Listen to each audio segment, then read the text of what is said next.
Baik, selamat datang Ayah Bunda pada siang hari ini di webinar Parenting Siap Mendampingi Anak Belajar Jarak Jauh.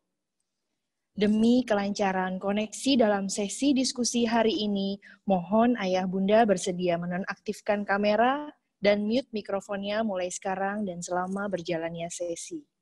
Apabila Ayah dan Bunda ingin berkomentar atau mengajukan pertanyaan, silakan ketik pada kolom chat yang tersedia.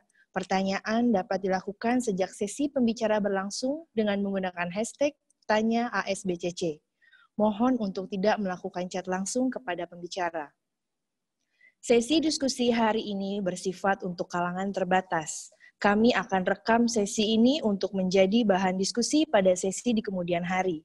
Perhatian, bahwa setiap peserta dilarang merekam sesi diskusi hari ini dalam bentuk video maupun audio. Ayah dan Bunda hanya dapat mengikuti sesi ini dengan satu device saja. Apabila Ayah dan Bunda login dengan lebih dari satu device, mohon ketahui bahwa kami akan pindahkan sementara akun Ayah dan Bunda ke waiting room hingga diklarifikasi lebih lanjut. Sekali lagi, terima kasih sudah hadir bersama kita semua hari ini. Dan semoga Ayah dan Bunda memetik manfaat yang bermakna dari sesi hari ini. Siapkan diri dan selamat berdiskusi.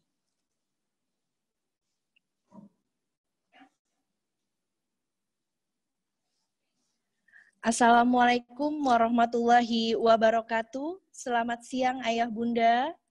Salam sejahtera untuk kita semua. Mudah-mudahan Ayah Bunda selalu dalam keadaan sehat dan dalam lindungan Allah Subhanahu wa Ta'ala. Puji syukur kehadirat Allah Subhanahu wa Ta'ala yang telah memberikan nikmat dan karunia-Nya kepada kita semua. Salawat serta salam, mari kita curahkan kepada Nabi Muhammad SAW, sehingga pada siang hari ini kita dapat berkumpul dalam acara webinar parenting, walaupun hanya lewat layar virtual. Saat ini kita sudah ada teknologi canggih yang dapat memudahkan kita semua untuk mengakses segala informasi dan komunikasi antara sekolah dan pihak dan orang tua. Kemudian, selanjutnya adalah marilah kita buka acara webinar siang ini dengan mengucapkan basmalah bersama-sama. Selanjutnya adalah sambutan yang akan dibawakan oleh Bapak Hafiz Bahar SPDI selaku Kepala SD Al-Azhar Sifabudi Cibubur Cilengsi. Kepada Bapak Hafiz kami persilahkan. Terima kasih Bu Ganis. Bu Ganis dengar suara saya? Siap Pak, dengar. Siap. Terima kasih Bu Ganis sekali lagi. Bismillahirrahmanirrahim. Assalamualaikum warahmatullahi wabarakatuh. Waalaikumsalam. Asyhadu an la ilaha illallah wahdahu la syarikalah wa asyhadu anna Muhammadan abduhu wa rasuluh. Allahumma shalli ala Muhammad wa ala ali Muhammad. Yang terhormat Ibu Rawit Sartika, manajer pendidikan. Ibu Stefani Wanita, nanti mungkin Bu Ganis juga akan menginformasikan. Bapak dan Ibu orang tua siswa, peserta didik SD Al-Azhar Sifabudi Cibubur Cilengsi. Alhamdulillah wa syukurillah, hari ini kita bisa berkumpul, walaupun hanya dalam virtual Zoom saja. Alhamdulillah kita bisa memanfaatkan salah satu media yang selama ini bisa digunakan oleh peserta didik, yang biasa digunakan oleh peserta didik. Bapak dan Ibu orang tua siswa yang dirahmati Allah, hampir 3 bulan lebih kita melaksanakan kegiatan PJJ. Tentu ada lebih, ada kurang, dan lain sebagainya. Hari ini kita akan berdiskusi bersama dengan psikolog. Kita manfaatkan momen ini untuk perbaikan ke depannya. Bagaimana nanti ketika melaksanakan new normal dan lain sebagainya. Hari ini juga saya ucapkan terima kasih kepada Ibu Stefani Wanita Indrasari selaku psikolog yang akan menjadi pemateri pada hari ini. Terima kasih juga untuk manajer dan pihak sekolah yang sudah menyelenggarakan webinar hari ini. Seluruh tim yang bertugas luar biasa, mohon maaf jika masih banyak kekurangan. Sekali lagi, butuh sinergi luar biasa antara pihak sekolah dan orang tua agar terjadi keberhasilan dalam proses belajar mengajar. Terima kasih, semangat semuanya. Mohon maaf jika selama ini masih banyak kekurangan. Assalamualaikum warahmatullahi wabarakatuh. Waalaikumsalam warahmatullahi wabarakatuh. Terima kasih Pak Hafiz. Sebelumnya saya mohon izin share dulu ya, Mam.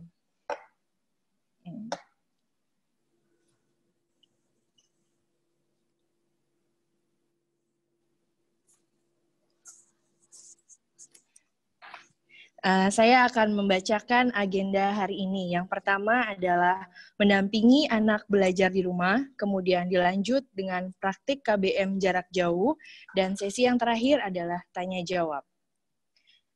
Sedikit saya akan memperkenalkan narasumber pertama kita yang sudah tidak asing lagi di dunia psikologi. Di sini ada Ibu Stefani Wanita Indrasari, SPSI, MPSI. Beliau adalah seorang dosen psikologi pendidikan, dosen psikologi sekolah, dosen psikologi keluarga dari Universitas Indonesia, yang tergabung di dalam Asosiasi Psikologi Pendidikan Indonesia. Beliau akrab disapa Ibu Fani. Kemudian narasumber kita yang kedua ada Ibu Rawit Sartika, SPDMM. Beliau adalah manajer pendidikan Al-Azhar Sifabudi Cibubur Cilengsi yang bertanggung jawab mengatur pembelajaran dari unit TK sampai SMP. Beliau juga seorang dosen manajemen di salah satu universitas di Jakarta. Dan yang terakhir adalah Bapak Muhammad Zainal Mutakin. Beliau adalah perwakilan dari, tanpa memperpanjang perkenalan yang dari tadi sudah berbicara, Bapak Ibu mungkin sudah kenal dengan saya. Saya Ganis Alfifah, SPD selaku moderator pada siang hari ini, dan juga sebagai guru kelas 3 di SD Al-Azhar Sifabudi Cibubur Cilengsi.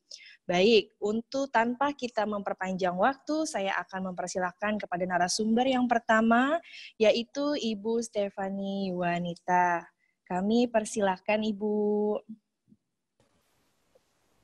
Oke, selamat siang Bapak dan Ibu. Juga saya lihat di sini ada Pak Hafiz dan juga Bapak Ibu guru juga yang lain.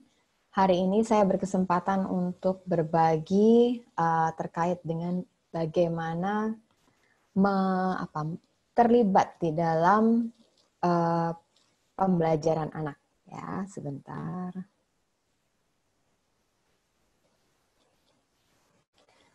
Ya, jadi sebenarnya kalau kita lihat ini saya kasih sekilas saja apa yang penting dalam pembelajaran yang dilakukan dan direncanakan baik oleh sekolah maupun juga orang tua pastinya juga ingin mempersiapkan ini untuk anak-anaknya. Ini adalah gambaran keterampilan di abad 21 yang nantinya kita berharap anak kita bisa punya semua ini. Tapi saya punya versi yang lebih gampang dan lebih menyenangkan. Ini kalau kita lihat ini anak kita, maka ini adalah gambaran sederhana yang kita mau dia punya nantinya gitu.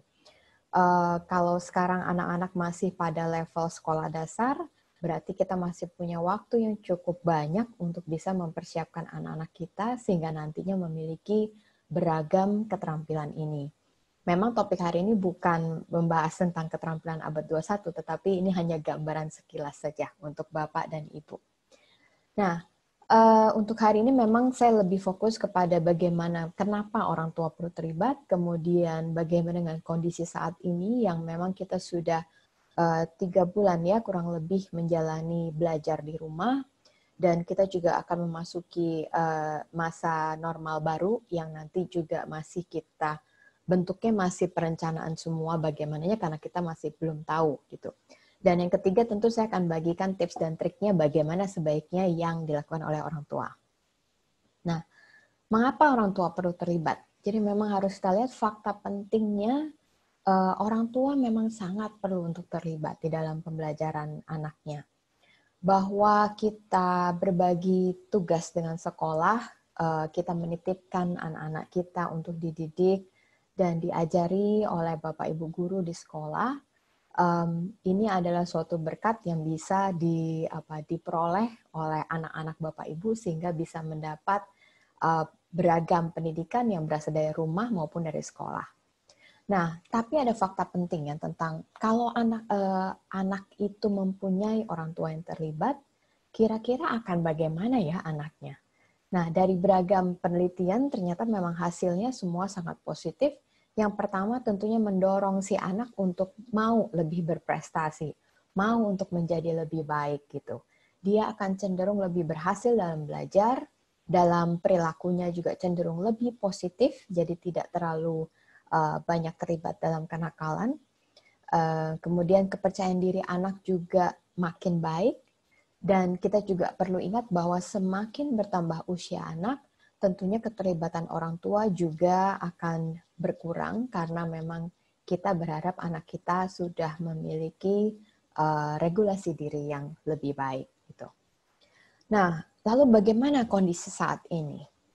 Mungkin dari 6 gambar ini, 6 situasi ini ada beberapa dari Bapak Ibu yang merasakannya, terutama karena kita sudah berjalan hampir 3 bulan atau juga sudah ada yang 3 bulan lebih mengalami hal ini.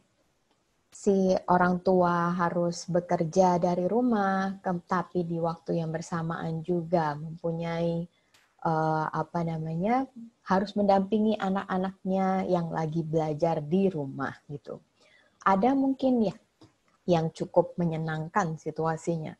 Tetapi saya yakin nggak semuanya juga mungkin ada konflik-konflik kecil dengan anak, terutama misalkan untuk pembagian waktunya, kemudian terkait dengan rutinitas harian yang dia harus jalankan gitu, sehingga mungkin ada kalanya orang tua harus menegur, mungkin juga harus memberikan konsekuensi terhadap anak-anaknya, ya.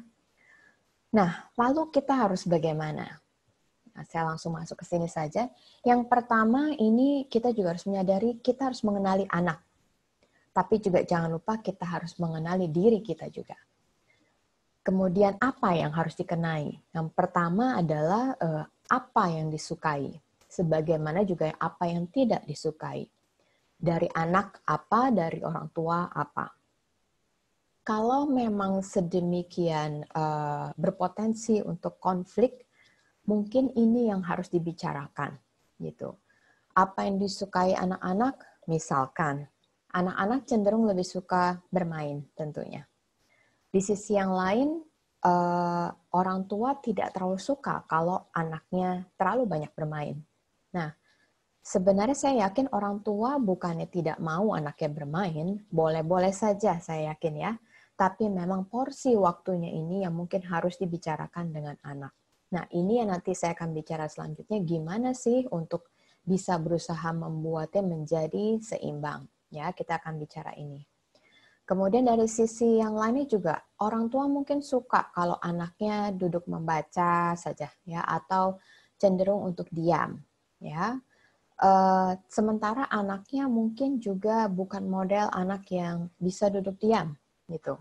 Ini yang nanti saya bahas ini dalam gaya belajar, sehingga ada cara-cara yang sudah sesuai dengan anak atau anak merasa lebih nyaman ketika belajar dengan cara tertentu yang bisa jadi gaya ini berbeda antara orang tua dengan anaknya. Ya. Hal ketiga yang harus dikenali adalah cara berkomunikasi. Cara berkomunikasi ini memang kalau anak-anak SD mungkin kecenderungan untuk patuh masih lebih besar ya, terutama untuk anak yang lebih kecil. Tetapi pada anak-anak yang mulai memasuki masa remaja, yang mulai misalkan umurnya 12, 13, ya, atau 10, 11, 12, itu biasanya sudah mulai ada gejolak-gejolak, bukan berarti tidak patuh, tetapi dia sudah ada keinginan untuk mulai mengungkapkan perbedaan pendapat dengan orang tua. Nah, ini juga orang tua mesti belajar mengenali bagaimana ya supaya bisa masuk ke anak-anaknya. mungkin gaya yang berbeda, kita coba untuk cari cara yang cukup relevan dan bisa masuk ke anak dengan cara yang positif. Gitu. Nah, kemudian juga kita mesti tahu, oh ya tadi yang pertama tuh saya lupa, kenali tipe anak. Ada tipe anak memang yang, kalau saya bilang tipe yang mudah, tidak terlalu banyak konflik, tidak terlalu banyak memancing emosi orang tua misalkan ya, tapi memang pokoknya dia anak yang manis, selalu baik-baik saja. Nah, tapi ada anak memang yang sulit.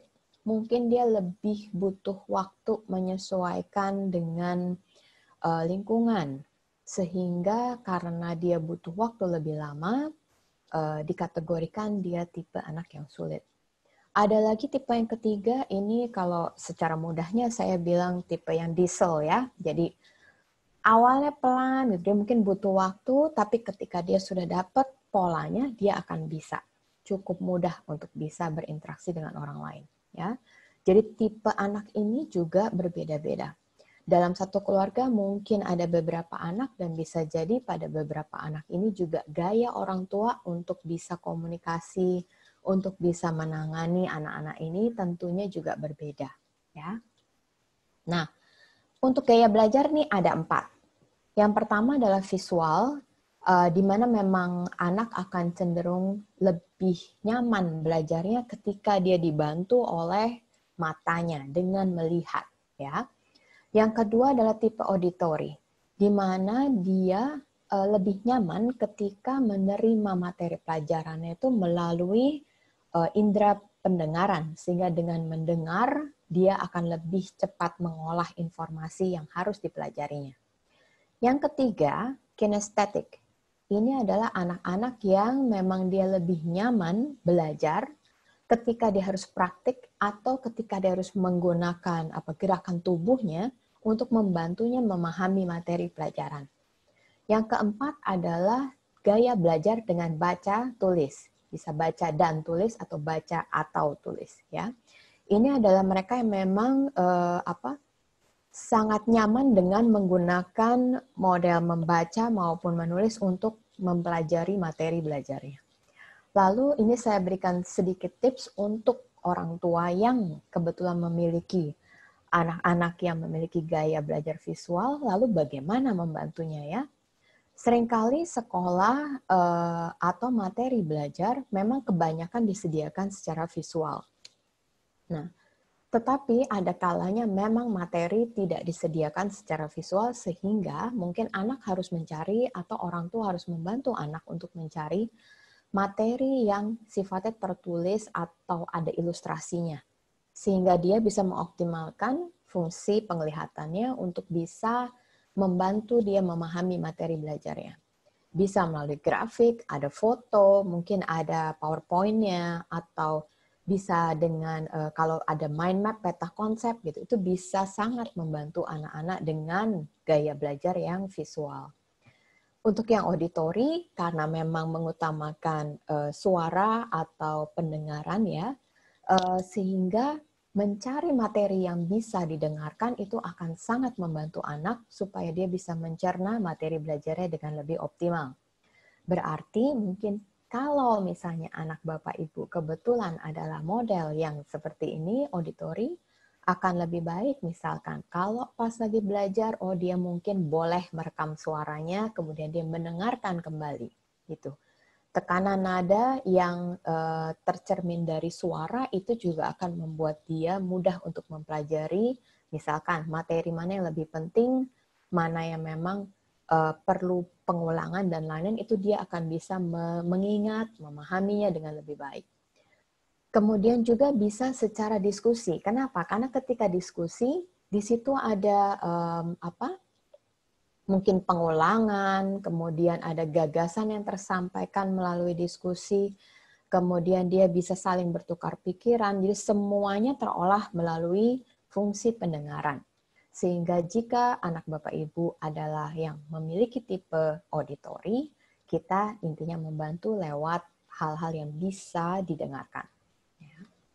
Yang berikutnya adalah kinestetik. Nah, kalau yang ini memang model yang anak-anak yang mengalami langsung. lebih mudah belajar ketika dia harus praktik, dia mencoba. Mungkin ketika belajar materi yang memang hafalan, mungkin kalau dilihat, oh ini anaknya banyak bergerak, mungkin ke sana kemari nggak bisa duduk diam, tapi dia melibatkan fisiknya. Secara sederhana misalkan, anak diperbolehkan bermain ballpoint atau memutar-mutar ballpointnya, atau dia mengetuk-ngetuk mejanya gitu. Ada beberapa anak yang apabila dia diberikan kesempatan untuk menyalurkan kinestetiknya, itu juga akan membuat dia lebih cepat untuk menerima informasi yang harus dipelajarinya. Yang terakhir, baca tulis. Nah, karena baca tulis memang materi cetak, dia banyak membaca, banyak membuat catatan, banyak membuat tulisan, gitu, sehingga ini akan membantu dia untuk memahami dengan baik. Nah, kalau terkait tadi gaya belajar, jadi terus gimana kita menyesuaikan? Ya, bisa jadi orang tua kan memang modelnya visual, tetapi anak yang auditori, dan di sini berarti orang tua harus memahami, oh saya memang agak beda nih. Jadi mungkin saya nggak bisa paksa anak juga untuk memberikan ini loh, bisa dipelajari loh Kak, lewat ini loh. Ini peta ini kan bisa dilihat, coba lihat gini. Tapi kalau anaknya bukan model yang visual, hal itu bukan malah membantu, tapi akan membuat dia cukup pusing. Ya, kalau mau memang dikombinasi. Jadi diberikan materi memang yang bentuknya visual bisa dilihat, tetapi mungkin orang tua memberi penjelasan. Atau misalkan diajak diskusi, anak-anaknya disuruh baca dulu, kemudian setelah itu, yuk abis itu kita ngomong kamu belajarnya apa. Jadi diminta dia untuk menyampaikan, mengekspresikan apa yang sudah dia pelajari. Yang tadi gerak-gerak juga gitu, misalnya kalau mondar-mandir terus, oh ya mungkin bisa ditanya, tadi belajar apa? Kamu sudah ada yang baru nggak yang kamu pelajari hari ini gitu, supaya sekaligus memeriksa apakah memang anak kita belajar betul atau tidak, bisa sekaligus ya. Nah kemudian untuk tips dan triknya, mungkin saya mulai dari menjadi contoh. Menjadi contoh ini memang mudah sekali untuk dikatakan, tetapi pada saat pelaksanaannya ini cukup menjadi tantangan. Ya, kenapa? Hal kecil saja, misalkan orang tua sebenarnya tidak terlalu suka kalau anaknya bicara tapi dia melihatnya ke handphone, atau dia mungkin memakai alat belajarnya misalkan. Ya, orang tua lebih senang dengan tatap muka. Akan tetapi ketika misalkan ngobrol misalnya, tapi orang tua sedang mungkin ada WA atau ada lagi chat sama temannya gitu. Orang tua sering lupa bahwa dia pun menyambi anaknya lagi bicara, tapi dianya lihatnya ke handphone. Ini satu contoh kecil.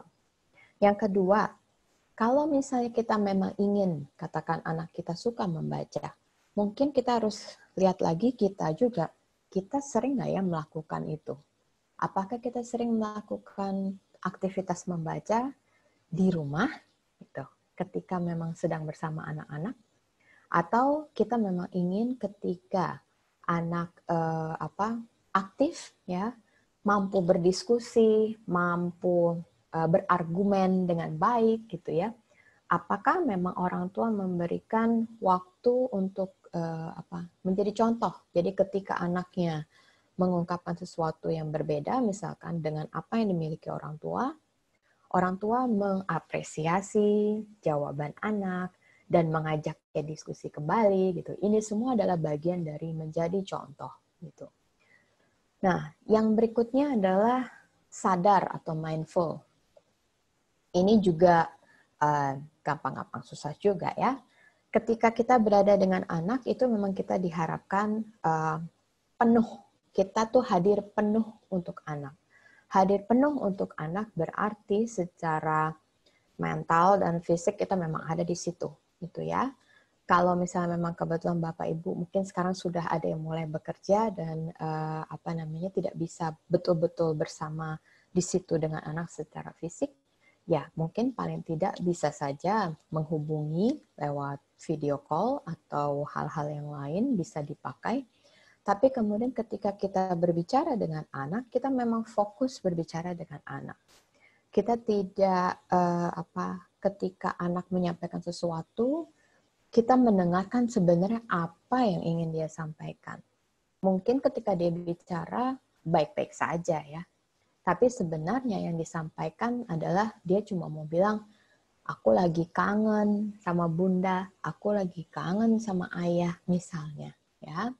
Nah, hal-hal ini yang kita harus tangkap. Bagaimana kita bisa tangkap sinyal-sinyal ini? Dengan kita sadar dan penuh gitu ketika kita memang berinteraksi dengan anak, ya. Ya tadi itu nggak disanding sama gadget, ya. Nah, kemudian yang ketiga adalah kompromi. Kompromi di sini adalah saya sangat paham bahwa kita juga punya tanggung jawab sebagai misalkan yang ibu rumah tangga mungkin memang tidak bekerja, tetapi pasti punya kerjaan banyak sekali di rumah yang menjadi tanggung jawabnya. Pada saat yang bersamaan, ketika harus berbagi peran, misalkan untuk yang mendampingi anak belajar siapa dong kalau gitu misalnya. Ya sudah, kalau gitu kita coba kompromi dengan anak. Misalkan, oke, jam segini sampai jam segini ini bunda harus melakukan ABC gitu. Kamu boleh misalnya melakukan apa, kamu jam segini maunya apa. Misalkan anaknya bilang, kalau kebetulan ada jadwal sekolah ya kita bisa mengikuti jadwal sekolah ya. Tapi kalau misalnya ini tidak ada jadwal sekolah, biasanya kita harus kompromi dengan anak apa yang ingin dikerjakan gitu. Kalau misalnya anaknya mau ada santai sedikit, oke, nggak apa-apa santai sedikit ya sampai jam segini ya, kamu boleh misalnya kamu boleh main ya sampai jam segini. Nanti habis ini ke jam yang sana, ini bunda masih belum selesai kerjaannya, jadi kamu bisa misalkan kamu boleh menggambar, kamu boleh melukis kalau dia senang melukis ya. Nah, dan segala macam hal lain yang bisa kita kompromikan. Nah, kompromi ini juga terkait dengan mungkin ada hal-hal tertentu yang seringkali kita tidak sadari bahwa ini sebenarnya melatih anak untuk bisa ada negosiasi juga loh, gitu ya. Ini kita belajar juga untuk mengajarkan anak. Ini kita coba negosiasi. Apa yang mungkin kamu merasa tidak bisa, tapi bunda bisa dibantu. Kemudian apa yang mungkin oh ini ternyata ayah bisa loh, ayah jago loh. Oh ya udah kita kompromi deh kalau gitu nanti untuk yang ini misalnya kamu sama ayah gitu. Kamu urusannya sama ayah gitu. Jadi ini untuk kompromi. Nanti ini kita sambung lagi dengan yang lainnya lagi ya. Ini ada hal yang lain nyambung juga. Yang berikutnya adalah apresiatif. Nah, ini adalah hal sederhana juga yang seringkali terlupa. Misalkan kita kadang terlalu fokus pada apa yang mungkin dilakukan oleh anak dan itu tidak sesuai atau salah, ya. Padahal sebenarnya mungkin anak kita itu sudah berusaha dengan baik, tapi dia memang belum bisa karena dia masih tahap belajar. Nah, kita harus belajar untuk bisa mengapresiasi, tidak melulu lewat hadiah, tetapi kita bisa misalkan memberi tepukan, ya, memberikan jempol, kemudian dan hal-hal positif lain yang kita bisa sampaikan, salurkan ke anak bahwa kamu bagus loh hari ini udah belajar. Ya udah belum bisa baca yang ini nggak selesai satu buku, ya udah kamu sudah sampai mana gitu. Apa yang udah kamu pelajari gitu. Dan dengan interaksi itu saja sebenarnya merupakan suatu hal anak itu sudah diapresiasi sebenarnya, ya. Jadi jangan lupa, jangan fokus ketika misalnya ya ampun kamu gini aja nggak bisa gitu, atau misalnya ini kok masih salah gitu, tanpa mungkin kita tahu bahwa ini kenapa ya gitu, udah dicek belum misalkan. Lebih sebenarnya kita membahas sesuatu yang sebenarnya mungkin belum betul ya, tetapi kita bantu anak untuk bisa melihat sebenarnya salahnya di mana ya gitu. Itu akan lebih positif sebenarnya gaya seperti itu. Ya. Oke, yang berikutnya adalah ini terkait sama positif tadi itu. Kita perlu ingat bahwa belajar terutama kalau untuk anak SD ya, belajar itu merupakan proses. Proses itu tidak melulu kita melihat dari hasil dan langsung misalkan, oh ya nilai yang bagus ya berarti yang ya udah nilainya 10 misalnya atau 100 gitu. Tapi di situ kita juga belajar untuk bisa melihat anak, oh ya anak itu sedang belajar. Jadi kalau memang dia baru bisa sampai let's say tahap 1-5, dia baru bisa 1-2 gitu. Oh ya oke, bagus dong 1-2, berarti 3-4-5-nya target berikutnya ya gitu. Jadi ini kita coba untuk anak juga ketika dia mengalami kegagalan, nggak langsung stres, nggak langsung kecewa pada dirinya, nggak langsung mengkritik dan langsung menyalahkan dirinya dia. Karena saya yakin juga ayah bunda tentu pernah mengalami apa yang sedang dialami anak-anak ini ya dalam hal belajar. Masih belajar belum bisa. Jadi itu adalah suatu hal yang justru harus dibangun supaya anak itu senang belajar. Bahwa aktivitas belajar itu sesuatu yang menyenangkan. Ya. Nah, yang berikutnya adalah sinergi. Sinergi antara siapa? Antara orang tua, sekolah, dan jangan lupa sama anaknya. 3 hal ini memang kita harus, kalau tadi mungkin Pak Hafiz sempat menyinggung juga, bahwa memang harus bersinergi bersama-sama ini bareng-bareng, bagaimana caranya kita bisa mencapai tujuan pendidikannya. Nah, memang kita secara jangka panjang sekali, ya kita inginnya anak-anak kita ini tentu bisa bisa unggul, ya. Nggak ada orang tua yang nggak mau anaknya nggak unggul ya, pasti semua maunya unggul. Dan tentunya kita juga sebagai orang tua dan juga guru saya yakin ingin sekali kalau anak-anak ini tumbuh dan berhasil gitu. Nah untuk bisa ke sana, oh ya mungkin kita harus sinergi. Apa ya yang bisa kita bantu gitu. Nah mungkin kalau dari sisi karena sekarang mungkin pembelajaran banyak terjadi di rumah, oh ya mungkin kalau memang tidak bisa atau orang tua mungkin memang tidak terlalu paham dengan materinya, mungkin bisa saja mengkontak guru untuk memberitahu ini loh kondisinya ternyata anak saya nggak paham dengan bagian yang ini misalkan. Gimana ya? Nah mungkin karena guru-guru juga saya yakin sudah dipersiapkan untuk bisa misalnya, oh berarti saya bikin ini deh video tutorial gitu untuk membantu anak untuk bisa memahami pada saat orang tuanya mungkin tidak terlalu paham dengan materi itu. Jadi ini bisa terjadi jika ada sinergi, ada komunikasi juga antara pihak yang di rumah dan yang di sekolah. Jangan lupa juga anaknya ditanya, karena bisa jadi jangan-jangan anaknya memang nggak cocok gitu. Materi yang diberikan katakan kebanyakan bentuknya visual, padahal dia itu adalah tipe auditori. Nah, kalau ini nggak tersampaikan, itu nggak pernah ketemu. Anak-anak nggak pernah bisa belajar dengan optimal karena memang nggak klop gitu. Akan enak memang kalau dia klop semuanya gitu. Ini memang kuncinya juga pada sinergi tadi itu ya. Nah, selanjutnya tadi saya sambung lagi ke komunikasi. Kalau misalnya komunikasi ini memang seringkali anak-anak juga baru belajar bagaimana menyampaikan. Kalau saya mau ngomong sama bunda, saya mau ngomong sama ayah, kalau saya nggak suka, gimana ya gitu. Atau ketika saya nggak mau belajar yang itu karena saya nggak suka, gimana ya gitu. Nah, hal-hal ini mungkin anak-anak juga, saya yakin kadang-kadang takut kalau dia ngomong nanti disalahin, ya karena memang buat anak-anak biasanya kalau nggak betul nanti jadinya aku dimarahin. Padahal sebenarnya ini mungkin hanya kekhawatiran dia. Belum tentu terjadi juga kan, belum tentu ayah bundanya memarahi. Cuma untuk bertanya saja mungkin dia sudah takut gitu.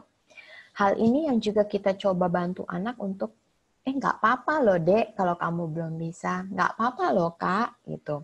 Mama juga waktu dulu nggak bisa, tapi sekarang udah bisa gitu. Kamu kalau ada apa-apa, boleh loh tanya sama mama gitu. Atau tanya sama ayah, boleh juga. Jadi kita sebaiknya bantu anak untuk bisa mengekspresikan gagasan dan memang mungkin kalaupun ada pemakaian istilah yang tidak pas, karena memang dia masih belajar, kita coba koreksi gitu.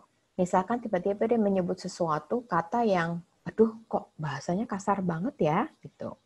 Misalkan kita mungkin ada yang budaya yang tidak biasa memakai aku gitu ya ke bunda atau ke ayahnya. Aku tadi gini bunda, aku tadi gini ayah gitu. Nah, kalau kita kebetulan kurang nyaman dengan itu karena misalnya kalau aku tuh jangan bilang aku sama ayah sama bunda, kamu bilang aja nama kamu misalkan. Oh iya, Bella maunya ini. Bella tidak suka ini, jadi lebih baik diajarkan untuk dia memakai penyebutan namanya gitu. Atau misalkan ada juga anak-anak yang mungkin memakai kata kamu ke lawan bicaranya. Padahal kalau secara budaya kita juga harus mengajarkan anak, kamu tuh kalau kita berikan kepada orang yang lebih tua, sebenarnya ada rasa apa ya, tata kramanya nggak begitu gitu. Nah itu diajarin ke anak-anak gitu, karena mungkin dia belum tahu gitu. Itu contoh yang dikomunikasi. Nah kalau kreatif gimana nih? Kreatif kan memang kita, wah kayaknya, aduh harus bikin macem-macem. Nggak gitu juga sih.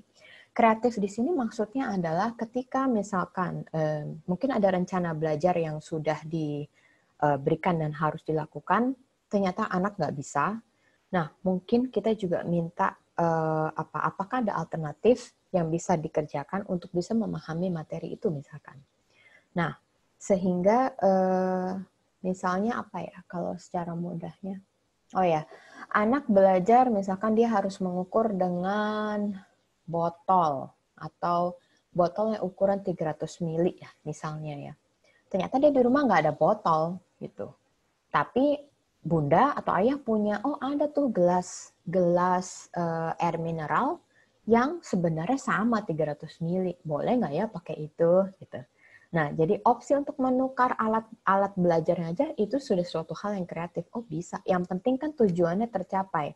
Anak belajar mengukur per 300 mili dengan bantuan alat tertentu gitu. Itu hanya salah satu contoh.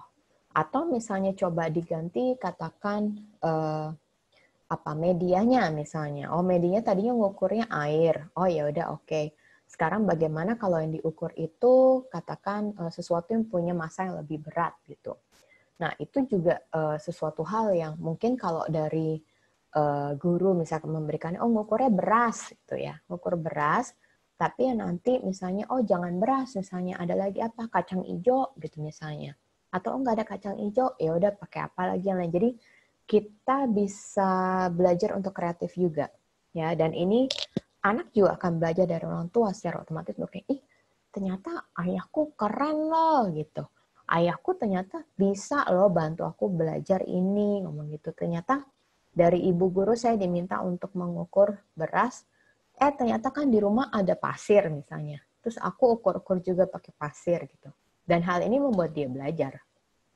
Dan fokusnya tidak mengubah materi tentang pengukuran ya, tapi tetap belajar itu, tapi dibuat sedikit lebih dimodifikasi, itu kreatif ya. Yang ketiga adalah empati. Empati ini apa sih sebenarnya? Empati ini sebenarnya adalah bisa merasakan apa yang dirasakan oleh orang lain, tetapi jangan lupa secara objektif. Bukan kemudian menjadi simpati. Kalau yang sana terjun, aku juga ikut terjun gitu. Kalau yang sana sedih, aku juga ikut sedih gitu. Nggak begitu. Empati itu kita tetap bisa memahami kenapa orang lain itu akhirnya berusaha terjun. Oh, dia mungkin berenang dengan dia terjun begitu, tapi karena saya belum bisa terjun, jadi saya hanya bisa memandangi dulu. Oh, caranya begitu. Ya udah, tapi saya bisa, oh dia mungkin begini, dia terjun karena dia sudah lebih jago. Pengalamannya dia udah lebih banyak. Nah, ini berusaha empati. Kalau terkait dengan perasaan ya mungkin, oh iya teman saya sedih. Ya saya mungkin menangis sebentar gitu. Tetapi kemudian saya bisa paham, oh iya teman saya menangis karena memang bonekanya hilang misalkan. Bonekanya rusak. Oh ya dirusaknya sama siapa? Oh ya dirusaknya sama adiknya misalkan. Ya tentu saja dia sedih. Tetapi misalnya untuk bisa membantu temannya ini, dia akan bilang, iya, nggak apa-apa, nanti bonekanya bisa kita betulin lagi misalnya. Jadi, kita nggak terbawa dengan perasaan itu. Ya, itu empati. Yang berikutnya adalah tentang seimbang. Seimbang ini dalam penetapan jadwal misalnya ya, kita harus tetap paham juga bahwa ini nggak cuma anaknya, tapi orang tuanya itu juga butuh yang seimbang antara misalnya bekerja dan rekreasi misalkan. Anak-anak juga demikian, dia butuh keseimbangan antara akademik dan non-akademik. Dan istirahat jangan lupa ya, karena kita harus menyeimbangkan juga ini antara kebutuhan fisik kita juga ya. Jadi jangan lupa seimbangnya itu harus dilihat dari beragam sisi. Kemudian refleksi. Refleksi ini, bentar ya, reflektif.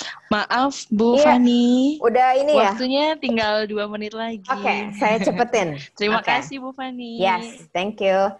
Reflektif di situ maksudnya adalah apa yang sudah dipelajari hari itu mungkin di penghujung hari bisa sama-sama duduk, kemudian kita sama-sama ngobrol sama anaknya. Yuk, tadi kita belajar apa yang masih kurang, apa yang masih perlu diperbaiki, besok kita betulin lagi yuk, gitu ya. Dan ini terkait dengan yang terakhir itu mau terus belajar. Karena memang sampai umur berapapun sebenarnya yang harus kita tumbuhkan adalah belajar itu nantinya akan sepanjang hidup. Mau sampai umur berapapun kita terus akan belajar itu, ya.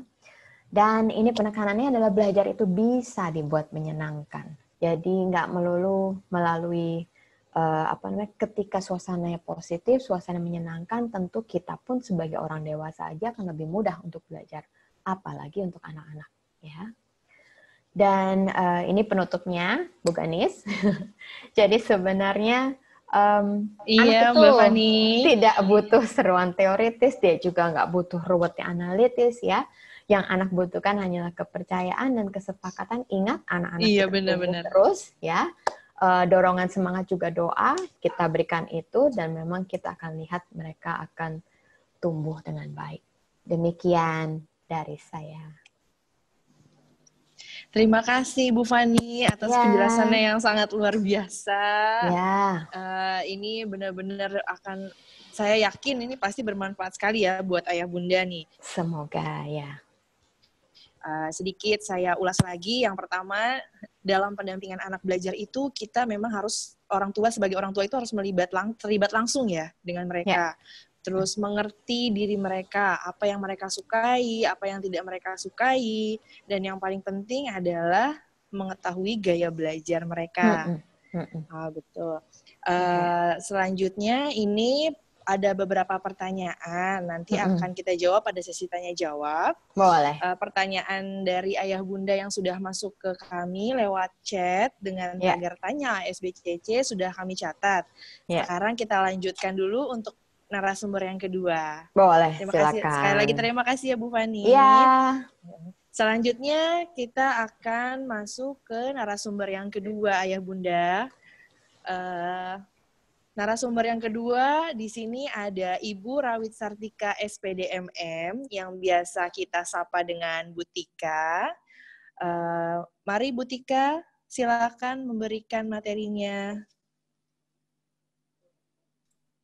Baik, terima kasih Bu Ganis, terima kasih Bu Fani.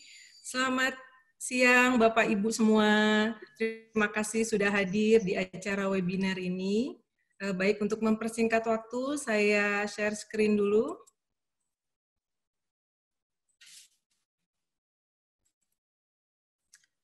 Bu Ganis, apa share screen saya sudah terlihat? Ya, siap sudah Bu Tika. Baik, terima kasih. Bapak Ibu, sedikit penjelasan saya mengenai praktek kegiatan belajar mengajar jarak jauh yang telah SD kami lakukan dan yang akan dilakukan pada tahun ajaran baru.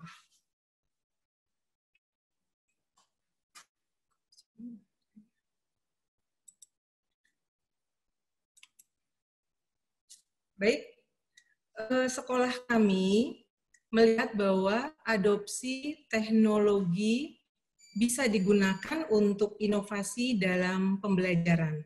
Bahkan sebelum masa pandemi ini dimulai, sekolah kami sudah memberikan pembekalan untuk guru-guru dalam praktek menggunakan adopsi teknologi dalam pembelajaran di kelas. Mungkin sebagian dari putra-putri Bapak Ibu sudah merasakan prakteknya dalam pembelajaran di kelas. Guru-guru sudah diberikan pembekalan sejak bulan Januari. Tapi melihat perkembangannya ke depan, kami sadar bahwa inovasi pembelajaran dengan menggunakan teknologi harus diberikan kepada semua guru. Sehingga guru-guru bisa memanfaatkan teknologi untuk pembelajaran dari mulai guru kelas 1 sampai dengan guru kelas 6. Karena melihat perkembangannya, pembekalan untuk guru-guru sangat diperlukan. Karena situasi kegiatan belajar di rumah yang akan tetap berjalan sampai dengan tahun ajaran baru. Nah, untuk tujuan pembelajaran jarak jauh di sekolah kami, Ayah Bunda, ada 4 tujuan. Yang pertama adalah memberikan layanan pendidikan. Untuk layanan pendidikan, sejatinya memang diberikan secara tatap muka.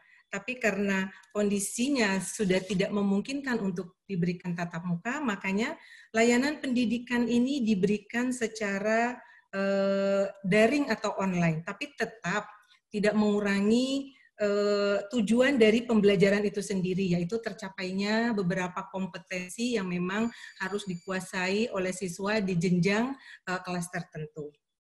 Kemudian tujuan yang kedua adalah ini untuk guru sebenarnya, karena dalam peran guru dalam menyelenggarakan pembelajaran jarak jauh adalah mengembangkan konten pembelajaran. Konten pembelajaran yang kreatif dan menarik tentunya sangat dibutuhkan untuk anak-anak, karena anak-anak belajar sebagian besar visualnya yang digunakan ketika proses pembelajaran jarak jauh.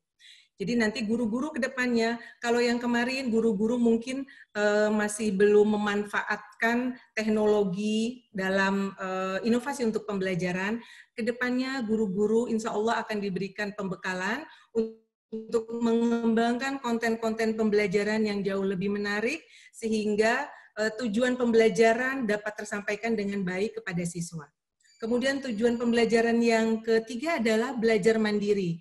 Nah, Ayah Bunda, maksud belajar mandiri di sini itu adalah siswa, untuk pembelajaran yang kemarin, siswa itu mampu memotivasi dirinya untuk belajar dengan bantuan minimal mungkin dari guru, karena keterbatasan interaksi pada proses pembelajaran jarak jauh ini. Diharapkan siswa fokus, karena ketika pembelajaran jarak jauh, siswa belajar sendiri sebenarnya di rumah, tapi dengan menggunakan virtual tertentu, akhirnya dia terhubung kepada pihak sekolah.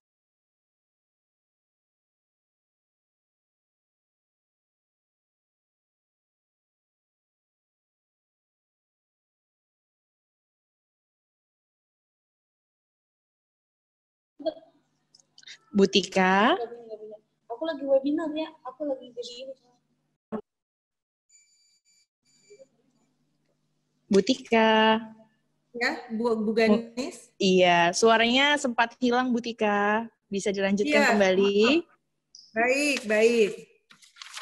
Untuk belajar mandiri ke depannya, proses belajar mandiri siswa akan sangat terbantu karena guru-guru yang sudah mengembangkan konten-konten pembelajaran itu bisa dilihat kembali. Contoh misalnya guru membuat video pembelajaran.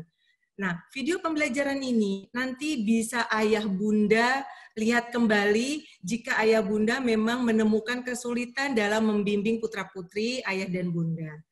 Diharapkan dari kegiatan belajar mandiri ini, maka siswa dapat menuntaskan proses belajarnya sesuai dengan tingkat kelas masing-masing. Kemudian untuk pembelajaran new normal.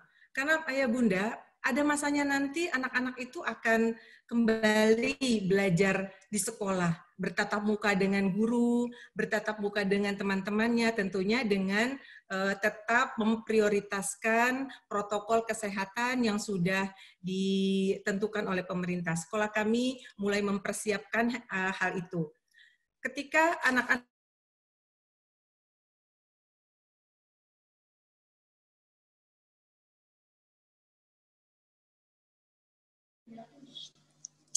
Butika sempat hilang lagi. Ayah Bunda mungkin kendala sinyal ya. bisa didengar suara saya, Bu Ganis? Iya, siap. Sudah, Butika. Baik, saya lanjutkan. Mohon maaf Ayah Bunda, masalah jaringan ini ya. Ketika anak-anak sudah kembali ke sekolah, bertatap muka, tentunya hal-hal yang sudah baik, yang telah diterapkan oleh guru bisa tetap dilaksanakan. Hal baik apa? Anak-anak sudah dilatih keterampilannya menggunakan teknologi. Jadi tetap perlu kita kembangkan. Oleh karenanya sekolah kami menerapkan sistem blended learning. Jadi gabungan antara tatap muka dengan online. Skenarionya guru tetap akan membuat kegiatan belajar mengajar siswa di masa new normal ini tetap akan mengarahkan siswa untuk bisa komunikasi dan kreasi, kerja tim, berpikir kritis, personalisasi pembelajaran, keterkaitan dengan dunia nyata.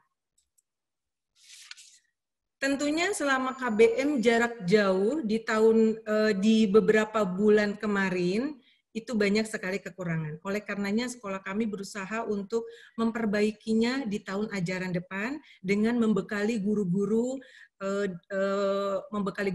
dengan kemampuan yang jauh lebih maksimal lagi, sehingga proses belajar mengajar siswa tentunya akan lebih bervariasi lagi.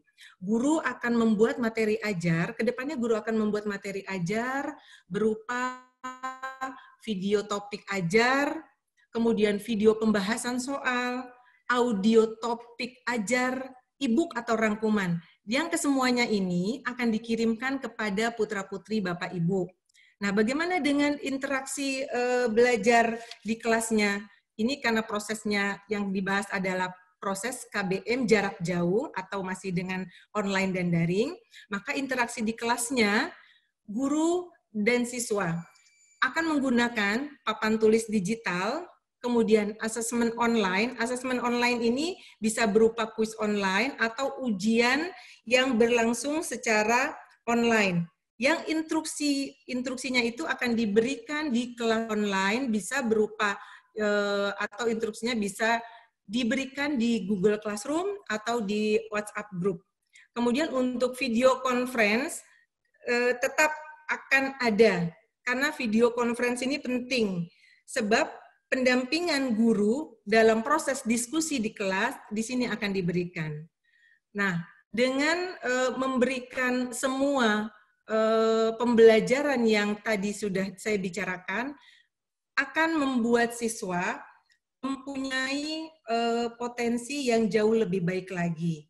Contohnya, nanti akan diajarkan juga bagaimana siswa membuat video presentasi, video refleksi, kemudian poster belajar.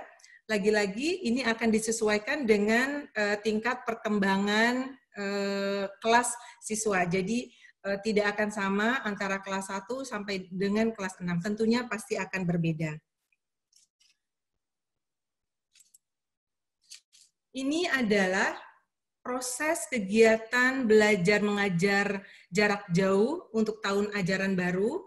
Sebenarnya di tahun yang kemarin juga di beberapa bulan kemarin ini juga sudah dilaksanakan.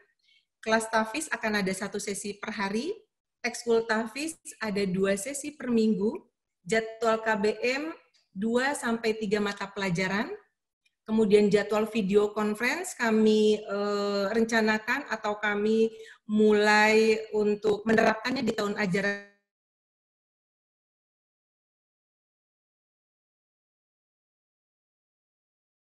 baru dengan 3 sesi per minggunya video. Untuk jadwal belum hari siswa belajar, karena kami banyak mengevaluasi dari kegiatan PJJ yang lalu, jadi untuk kedepannya di tahun ajaran baru, mudah-mudahan akan jauh lebih baik lagi dalam pelaksanaan PJJ-nya. Kemudian, ini adalah jadwal, salah satu contoh jadwal pembelajaran jarak jauh. Saya ambil contohnya ada di kelas 3, berikut pembagian jam pelajarannya, Ayah Bunda bisa melihat langsung. Kemudian Ayah Bunda, ada baiknya Ayah Bunda dan kita sama-sama juga mengetahui bagaimana sih guru-guru yang sudah mendapatkan pembekalan, seperti apa proses belajarnya di kelas. Nah, untuk lebih jelasnya lagi, akan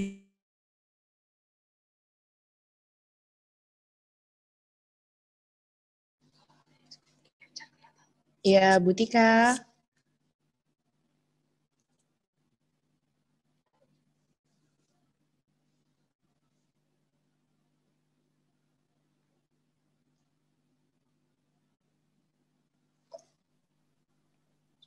Boleh. Iya, Bu Tika, ya. Sudah terdengar suaranya, Bu Tika. Baik, mohon maaf. Terima kasih. Jadi untuk penerapan skenario KBM jarak jauh di tahun ajaran baru akan disampaikan oleh Pak Zainal, perwakilan dari guru kelas 3. Silakan Pak Zainal. Assalamualaikum warahmatullahi wabarakatuh. Selamat siang, Ayah dan Bunda semuanya. Mudah-mudahan semua sehat selalu. Bunda, saya mohon izin untuk ngambil layarnya ya Bunda ya.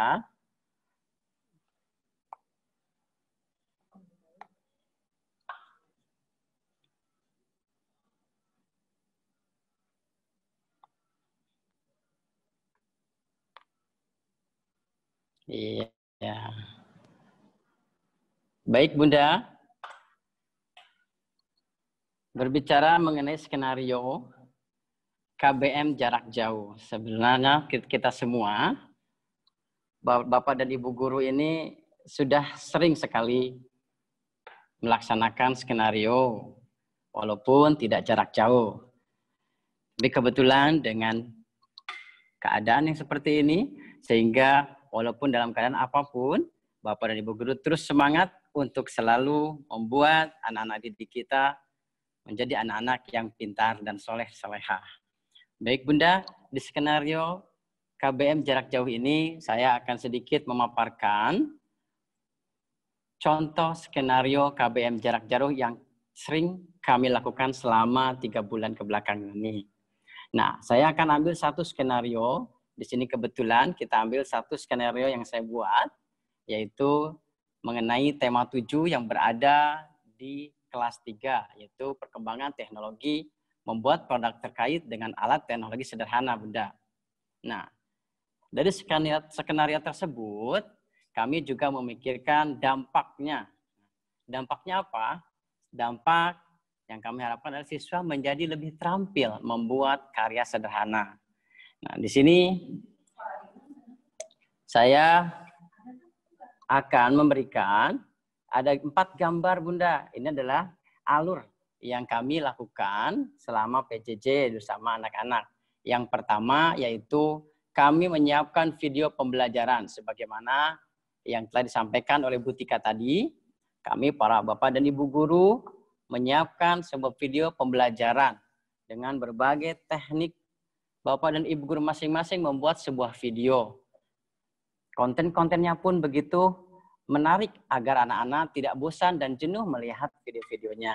Kemudian Bunda, setelah video yang kami kirimkan kepada anak-anak, kami juga dari Bapak dan Ibu guru menyiapkan salah satu komunikasi yang lebih mudah agar anak-anak tidak hanya menonton video dari Bapak dan Ibu guru yang disampaikan, tetapi anak-anak juga bisa menanyakan atau juga tanya jawab melalui WA, Telegram, bisa juga Google Classroom yang sudah kami siapkan pada anak-anak, dan juga Google Form yang sudah diberikan oleh Bapak Ibu kepada anak-anak.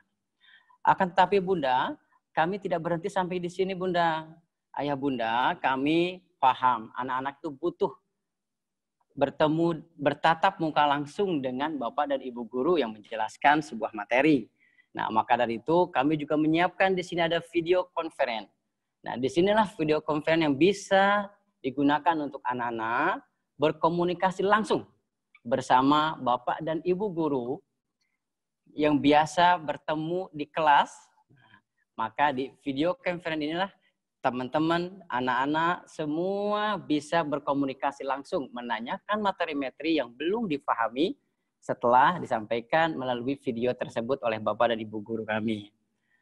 Kemudian Ayah Bunda, dari kami tidak berhenti sampai di video conference.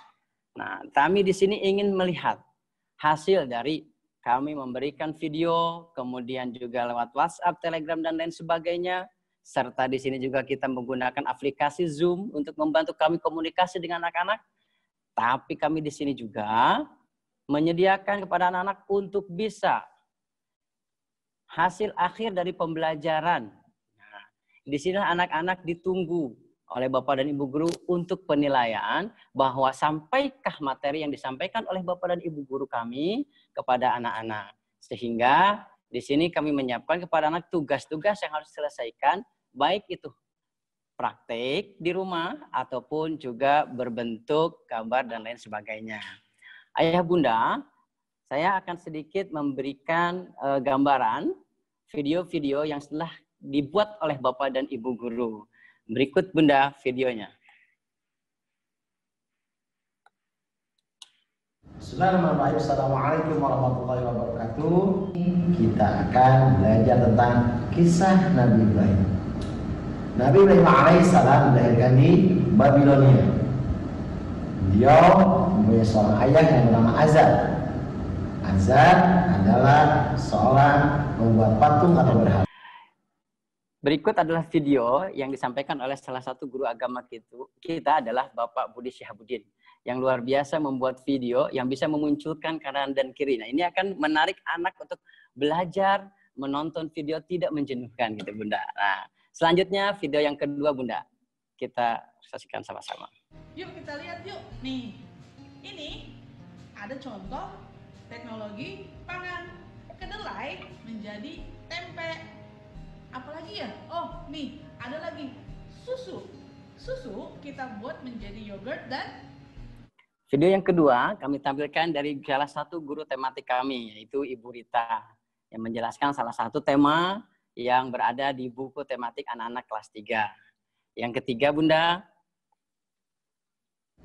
Di Indonesia sendiri, kita sudah mengalami berbanyak macam cuaca.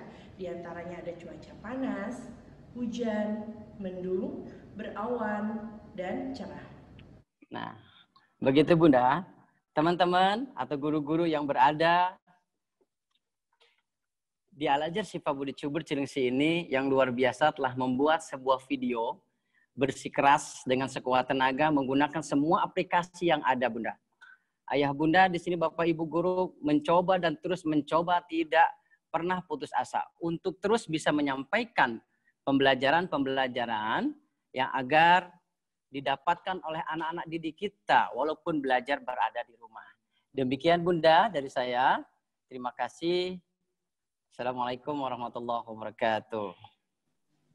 Waalaikumsalam warahmatullahi wabarakatuh. Terima kasih Bu Tika dan Pak Zainal yang telah memberikan penjelasan bagaimana kita melakukan pembelajaran jarak jauh yang sudah kita lakukan sebelumnya dan yang akan kita lakukan ke depannya. Selanjutnya, kita langsung ke sesi tanya jawab. Tadi sudah ada beberapa pertanyaan dari Ayah Bunda yang sudah masuk ke kami ya. Mungkin bisa dimulai dari, ini ada pertanyaan untuk Ibu Fani. Bu Fani, bisa minta tolong mengaktifkan mikrofonnya? Oke. Sudah ya. Oke. Bu Fani, ini ada pertanyaan dari Mama Nikesha dari kelas 3C. Ya. Untuk anak tipe visual, apakah harus selalu menampilkan gambar untuk menyampaikan pelajaran? Karena kan repot juga dengan materi yang banyak, kita harus menyiapkan gambar. Itu gimana? Ya, oke. Jadi memang kalau untuk yang visual tidak melulu, jadi intinya adalah dia dibantu dengan memanfaatkan indera penglihatannya. Bisa saja sebenarnya tulisan-tulisan nggak apa-apa, catatan nggak apa-apa, tapi mungkin dia akan memanfaatkan warna. Jadi mungkin dia akan pakai highlighter, stabilo gitu, untuk memberikan penekanan-penekanan pada hal-hal yang memang ingin dia ingin digarisbawahi atau itu sesuatu yang penting gitu, boleh. Atau misalkan dia mungkin membuat gambar-gambar, tetapi karena dia yang membuat dan itu pemahamannya dia saja, jadi jangan mamanya yang buat ya, biar saja dia yang membuat catatannya gitu. Jadi dia diberikan saja kesempatan untuk bisa coba kamu membuat catatan untuk apa yang tadi kamu belajar gitu misalkan ya. Jadi mungkin bentuknya kalau kita lihat di catatan-catatan anak-anak yang visual ini bisa jadi ada gambar-gambar yang sebenarnya itu membuat dia bisa mengingat apa yang dia pelajari pada saat itu gitu. Jadi bisa saja Bapak Ibu menanyakan dia tuh, ini apa nih, kenapa nih gambarnya ada di sini misalnya gitu. Atau kalau misalnya tuh karakter tertentu ya, kadang-kadang kan kita juga mikirnya nih ngantuk apa-apa anaknya gitu, jadi dia iseng ya gambar-gambar gitu. Bisa saja memang kita tanya, ini ngapain nih si misalnya Mario-nya ngapain nih di sini gitu. Dia emang lagi ikut belajar ya misalnya gitu. Dia lagi ingat apa gitu. Siapa tahu memang anak itu mengingat ketika, oh iya memang waktu itu dia memang lagi bosen kebetulan misalkan, dan dia membuat gambar itu tapi untuk mengingat materi tertentu gitu. Nggak harus gambar atau grafik sih gitu. Yang juga penting untuk ayah bunda juga, anak-anak juga diajarkan untuk mencari alat bantuan ini. Memang kalau untuk yang anak lebih kecil, memang mau tidak mau orang tuanya harus bantuin sih. Memang agak lebih ribet ya. Tetapi kalau anaknya kita ajarkan caranya gitu, rasanya anaknya juga lama-lama nanti dia akan belajar kok gitu. Pada saat dia akan ke orang tua ketika memang dia udah mentok gitu. Ya, jadi ini skill-nya yang kita ajarin ke mereka gitu. Gitu Bu Ganis. Ya, terima kasih Bu Fani jawabannya. Selanjutnya lagi masih untuk Bu Fani ya Bu. Ya. Sini dari Bunda Zahro, yaitu pertanyaannya, bagaimana cara mengenali tipe belajar anak secara tepat? Bisakah satu anak itu memiliki beberapa tipe belajar? Kemudian bagaimana cara untuk mendeteksi gaya belajar anak sejak dini? Itu dimulai dari umur berapa, orang tuanya bisa tahu. Oke. Untuk gaya belajar ini sebenarnya kalau ayah bunda pasti bisa mengakses informasi juga ya. Kalau misalnya kita googling, kemudian kita ketik aja mengenali gaya belajar anak gitu. Di situ ada cukup banyak sumber-sumber yang bisa dipakai untuk bisa tahu apakah kalau yang visual itu modelnya kayak apa, kalau yang dia auditory itu seperti apa, kinestetik juga apa, yang baca tulis juga apa. Tapi secara umum mungkin saya coba kasih gambaran untuk mereka yang visual, biasanya memang ini anak-anak yang mereka sangat unggul kalau misalnya dia terlibat dalam aktivitas yang memanfaatkan fungsi penglihatan. Misalkan beberapa seni kayak seni lukis, seni menggambar ya, itu kan cukup membutuhkan kemampuan untuk visual juga. Nah, biasanya itu dia kelihatan lebih unggul dan lebih suka di situ. Dan dia juga menyukai buku-buku yang punya ada gambar, ada warnanya gitu. Mungkin ada grafiknya, ada peta-petanya, itu dia tuh suka anaknya. Kemudian dia juga biasanya anak-anak yang visual akan lebih cepat untuk mengingat dan mengenali orang, kemudian kata-kata, tempat-tempat tertentu gitu, karena memang dia lebih mengingat dengan visualnya. Kemudian yang berikutnya, dia biasa punya keingintahuan yang cukup besar juga terhadap yang di lingkungannya karena dia bisa melihat gitu, dan mungkin pada beberapa anak bahkan bisa mengingat betul-betul seperti foto gitu di kepalanya dia gitu ya. Dan kalau misalnya anak-anak ini dikasih contoh dengan dia bisa melihat gitu bagaimana melakukannya, ini biasanya bisa dikerjakan dengan sangat baik gitu karena dia ngelihat oh kayak gitu caranya gitu. Itu untuk yang visual. Kalau untuk auditori, biasanya kan semua memanfaatkan pendengaran, sehingga kalau misalnya dia mungkin musik ya, berkait dengan musik itu dia suka, dia menyukai, bisa juga unggul gitu ya. Kalau diperhatikan misalnya anaknya suka bersenandung atau dia nyanyi atau memang agak cerewet ya, suka bicara gitu ya ketika dia main atau ketika dia melakukan tugas, jadi dia banyak mengekspresikan lewat mulutnya gitu ya dengan bicara. Ini adalah mereka yang auditori karena dia langsung bisa mendengar. Kemudian kalau dia mengikuti instruksi yang disampaikan secara lisan, itu juga biasanya tugas itu akan dikerjakan dengan baik. Yang berikutnya dia sangat menikmati ngobrol ya, atau aktivitas yang banyak ngomong, banyak bicara dengan orang, mengungkapkan ide gitu. Dia tuh senang dengan itu. Yang berikutnya juga kalau misalnya kita memberikan instruksi jadi dari awal kita sudah kasih tahu, oke, jadi kamu melakukan A, B, C, D, E gitu ya.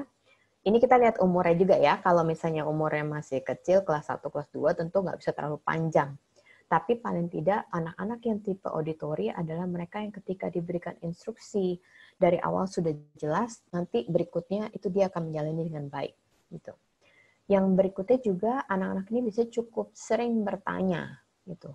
Sering bertanya atau memastikan apakah memang dia sudah betul apa belum pemahamannya, karena memang dia lebih mengolah gitu ya. Nah, kalau yang kinestetik kan lebih melibatkan fisik ya, aktivitas fisik. Biasanya anak-anak yang kalau olahraga atau suruh olah gerak ini anak-anaknya biasanya kelihatannya cukup petangkas ya. Kemudian agak sulit untuk duduk diam gitu ya ketika belajar, biasanya mungkin banyak bergerak. Dia senang praktik, jadi segala hal-hal yang dia hands on ya, mengalaminya sendiri. Kemudian nih anak-anak yang biasanya senang dengan misalnya belajar dengan cara yang aktif, nih biasanya anak ini akan lebih optimal. Kemudian dia juga seringkali langsung kayak misalnya kalau dikasih tugas yang jadi maksudnya apa? Jadi inginnya langsung to the point. Maunya cepat mulai gitu ya, ingin cepat gitu. Karena ini memang gak terlalu bisa diam biasanya. Nah, untuk yang reading writing ini memang biasanya anak-anak yang suka mencatat.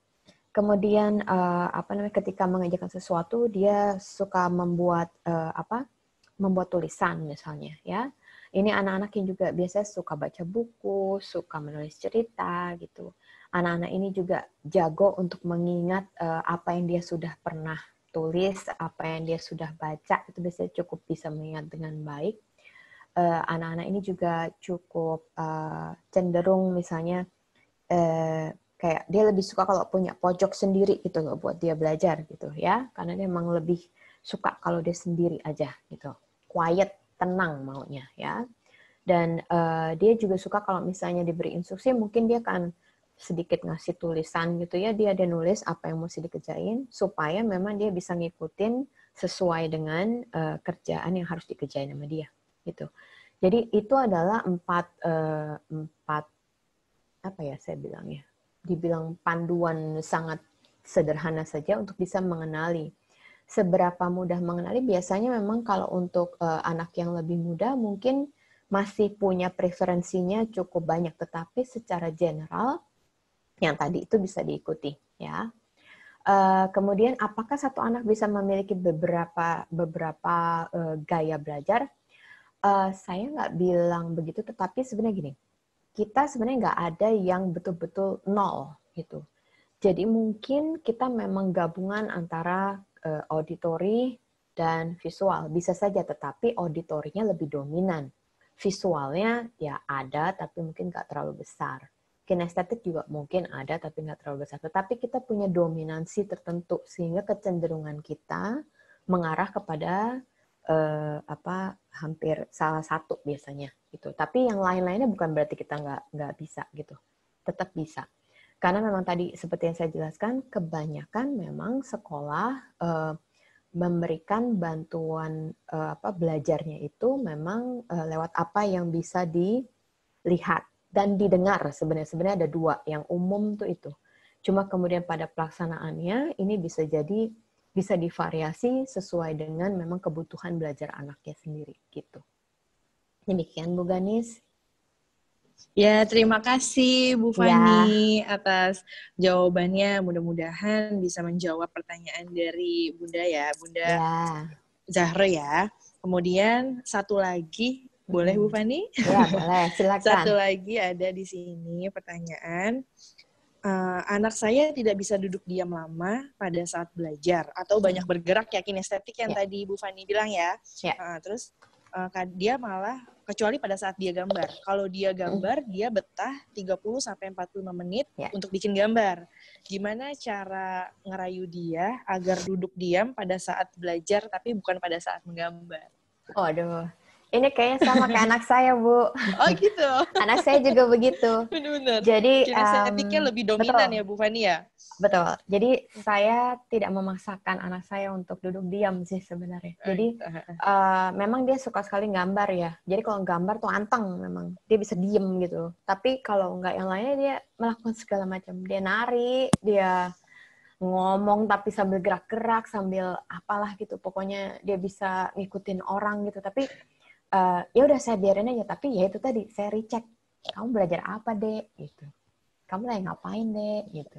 Jadi memang kalau misalnya kayak gitu, atau saya rayu, tapi saya bilang, kamu harus ngerjain apa gitu. Jadi saya sediain ada satu papan tulis, ya, dan di situ saya minta dia untuk nulis apa yang harus dia kerjakan.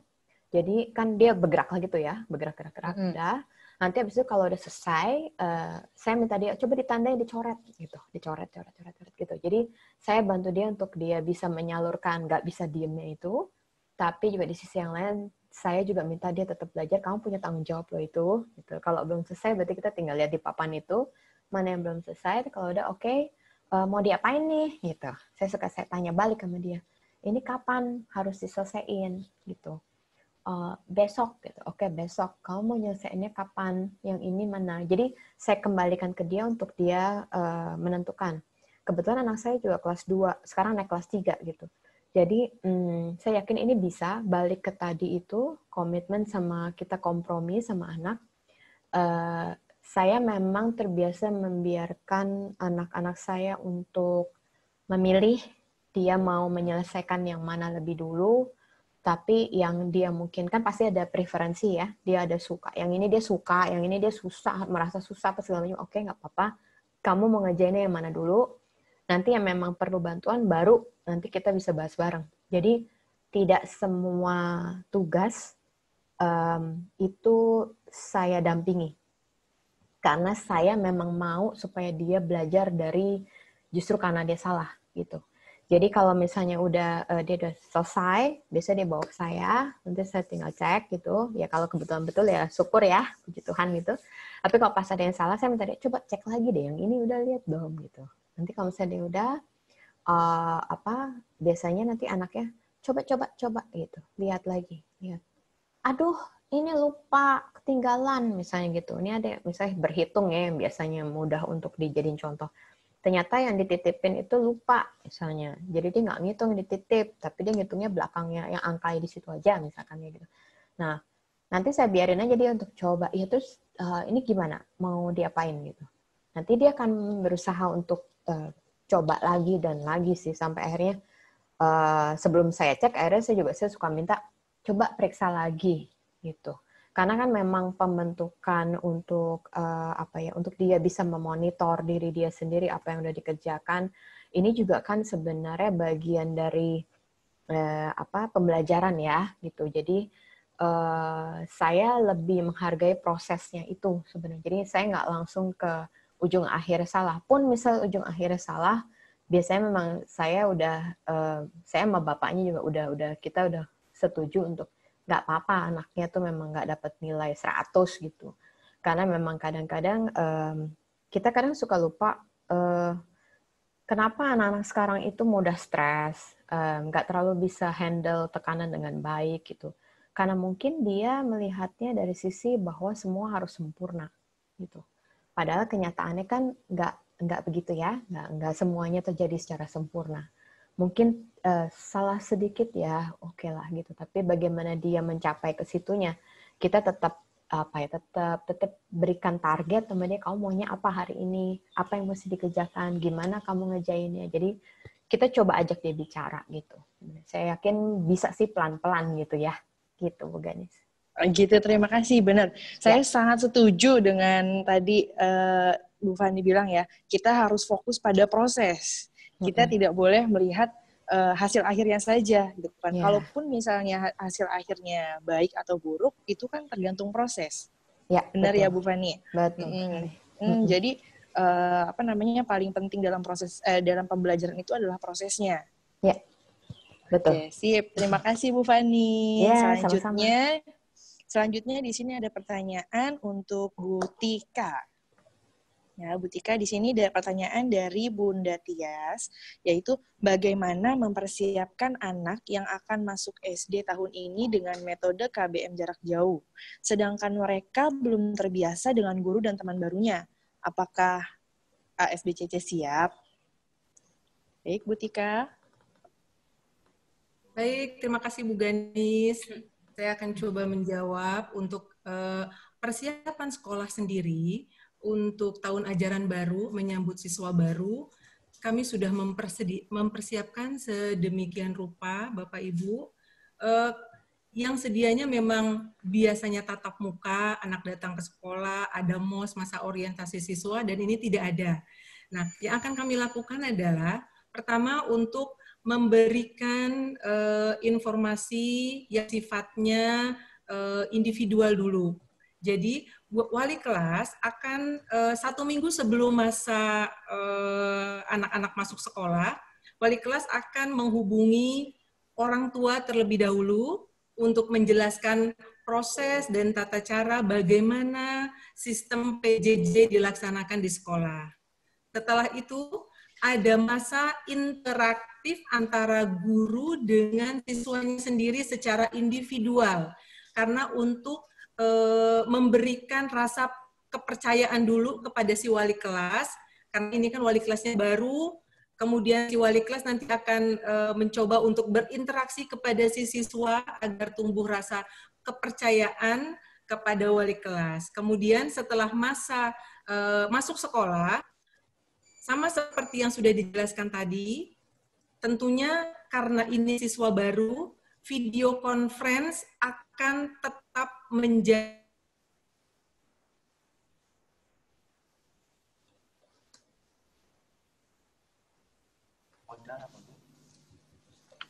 Bu Tika.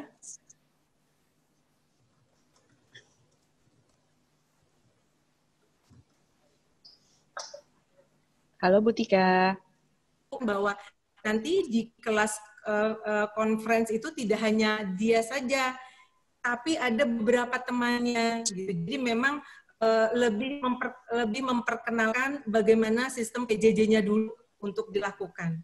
Mungkin itu ya Bu Ganis. Iya Bu Tika. Terima kasih Bu Tika.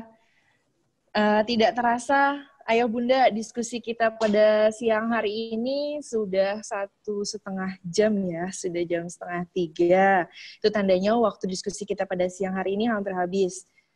Saya ucapkan mohon maaf apabila ada pertanyaan yang tidak terjawab semua karena terbatas oleh waktu. Nah, sebelum kita akhiri diskusi kita pada siang hari ini, saya akan memberikan kesempatan lagi untuk para narasumber memberikan closing statement-nya. Mungkin bisa dimulai dari Bu Fani dulu. Silakan Bu Fani untuk memberikan closing statement-nya. Oke. Buat ayah bunda sama buat bapak ibu guru, untuk saya yang penting kita berusaha membuat aktivitas belajar itu bisa menyenangkan untuk anak-anak, karena memang yang paling penting adalah kita membekali dia bahwa belajar itu akan terjadi seumur hidup, dan tentunya jika terjadi dengan menyenangkan, itu akan membawa manfaat yang sangat besar untuk dia. Tidak pernah berhenti untuk belajar. Gitu. Oke, sip. Terima kasih, Bu Ya, Fani. sama-sama. Selanjutnya, untuk Bu Tika memberikan closing statement-nya. Bapak Ibu, pada dasarnya sistem pembelajarannya itu kan memang sama, hanya berbeda ketika masa PJJ ini. Jadi mudah-mudahan apa yang dilakukan oleh sekolah kami membawa banyak manfaat ketika proses PJJ dilakukan oleh siswa dan siswi. Mungkin itu ya Bu Ganis. Ya, terima kasih Bu Tika. Selanjutnya yang terakhir dari Pak Zainal. Silakan Pak Zainal untuk memberikan closing statement. Baik, terima kasih Bu Ganis. Ayah Bunda, saya mewakili dari Pak Bapak dan Ibu Guru Al-Azhar Syifa Budi mengucapkan banyak terima kasih atas bantuannya selama ini PJJ berjalan. Tanpa ada kerjasama dari Ayah dan Bunda, maka kami pun akan kesulitan karena harus mengondisikan anak-anaknya di rumahnya masing-masing. Salam dari kami, Bapak dan Ibu Guru, mohon maaf jika ada salah-salah dan kekurangan. Terus semangat, mohon doanya dari Ayah dan Bunda, agar Bapak dan Ibu Guru ini terus semangat, sabar, ikhlas, dan terus berkreasi untuk anak-anak kita. Terima kasih. Assalamualaikum. Ya, terima kasih Pak Zainal. Saya ucapkan terima kasih sekali lagi. Terima kasih banyak saya ucapkan kepada para narasumber yang telah menyampaikan materinya dengan sangat luar biasa pada siang hari ini. Saya yakin materi yang telah disampaikan oleh Ibu Fani, Ibu Tika, dan Pak Zainal sangat bermanfaat bagi kita semua. Saya ucapkan terima kasih juga kepada Ayah Bunda yang sudah bersedia meluangkan waktunya untuk ikut dalam acara webinar pada siang hari ini. Kemudian saya ucapkan terima kasih kepada pimpinan dan seluruh tim serta pihak-pihak yang membantu kami dalam menyukseskan acara pada siang hari ini. Mohon maaf atas segala kekurangannya. Sebagai penutup, ada sebuah quote dari sahabat Nabi, yaitu Sayyidina Ali bin Abi Thalib yang berkata, "Didiklah anakmu sesuai dengan zamannya, karena mereka hidup di zamanmu." Saya, Ganis Afifah, selaku moderator pada siang hari ini, mohon undur diri. Jazakumullah khairan kasiron. Barakallahu lakum. Wassalamualaikum warahmatullahi wabarakatuh. Waalaikumsalam.